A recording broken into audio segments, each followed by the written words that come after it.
People everywhere are starting to listen to him. He's going on French, British, Italian, Japanese television. This is the wide world of Weingarten.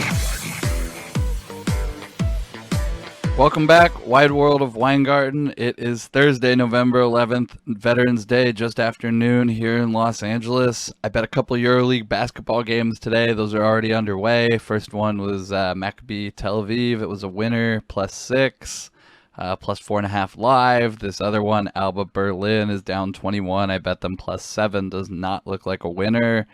It was just some of my day action today.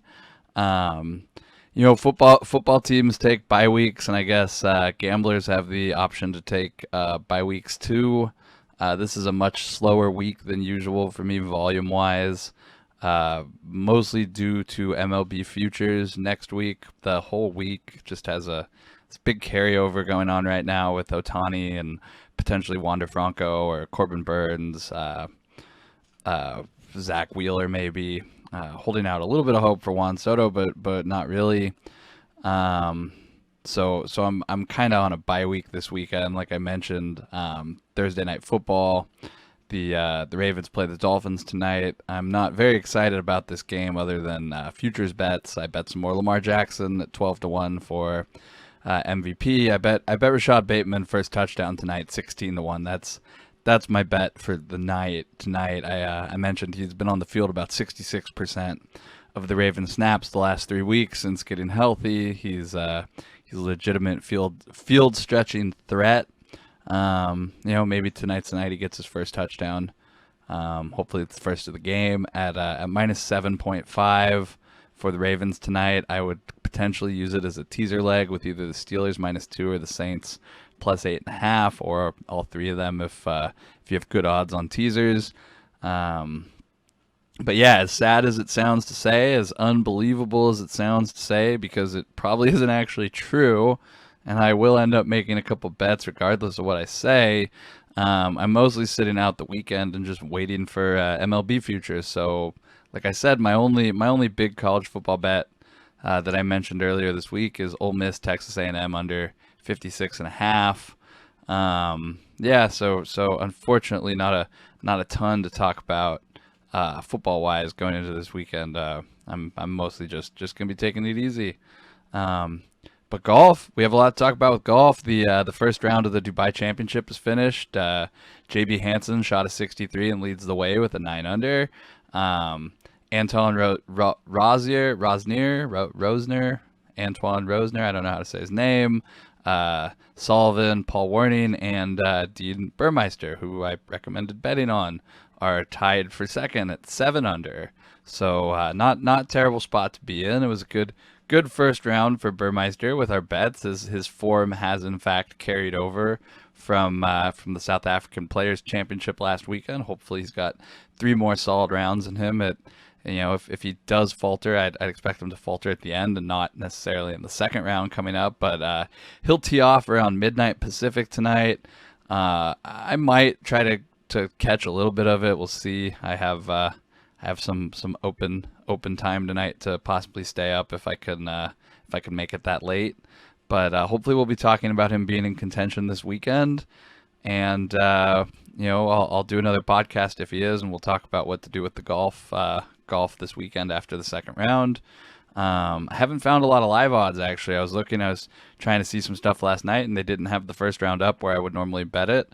But I did check after round 1, and the famous Latvian offshore book, whose name I won't mention or promote, does have odds. So I will source the live odds from them.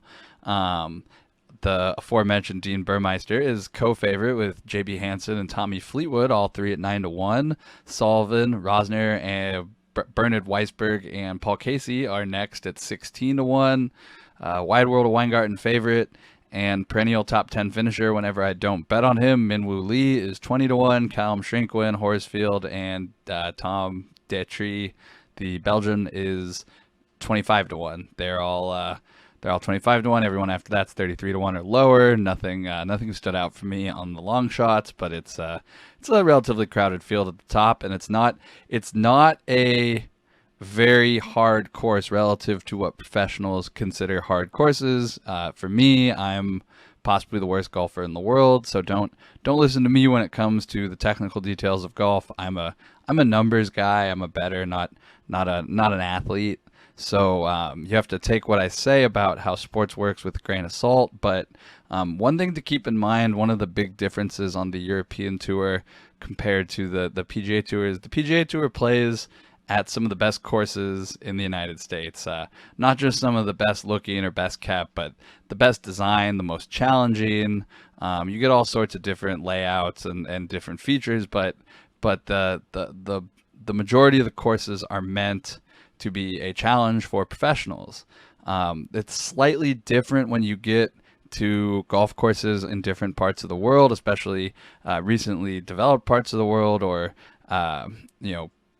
parts of the world where they've had a huge increase in money in the last 50 years or post World War II. For example, Dubai, you get a lot of courses in the Middle East, in these Saudi courses that they play, where Justin Johnson shows up and shoots a 25 under if he cares. A lot of guys are there for the appearance fees, but you get these courses like the Saudi courses or the Dubai courses that are meant for expat, people living in the kingdom or in the UAE, or they're meant for tourists. A lot of tourists go to Dubai. Or they're meant for, local businessmen who have never picked up a club in their life and are now, very fabulously wealthy and are joining the local country club, or have bought a house on it or whatever, and have taken up golf. You got to make these courses accessible to beginners and rich people who all of a sudden have a lot of money and aren't experienced with challenging golf conditions. So you see that a lot. You see that a lot more on the European Tour.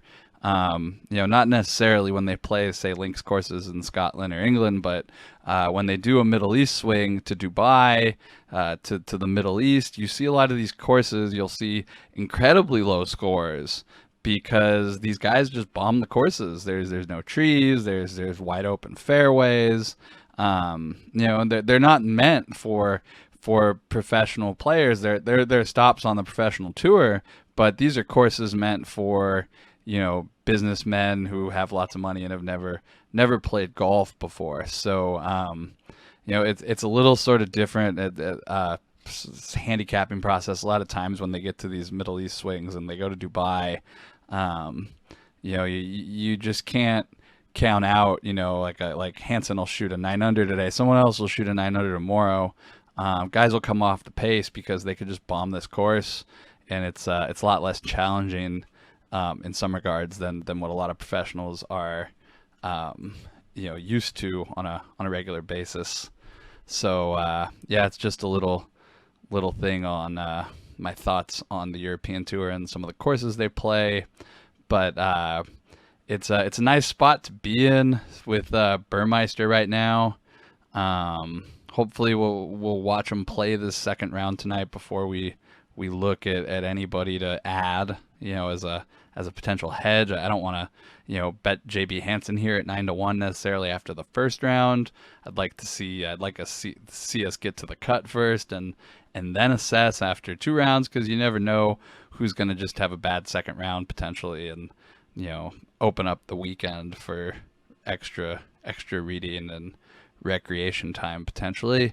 But I do have my eye on JB Hansen at 9-1 as a potential hedge if necessary. But it's nice to see the current live odds at Burmeister as a co-favorite. He wasn't a huge long shot at 33-1 to begin with, but 33-1, 9-1 after round 1. It's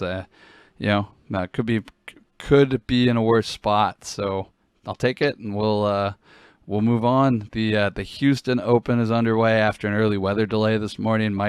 Mark Leishman currently is the leader, finishing up his second round at -6. Taylor Gooch and Russell Henley are right around him at 5 under. If you'll excuse me 1 second, I'm just going to confirm that those are the most accurate and latest numbers. 5.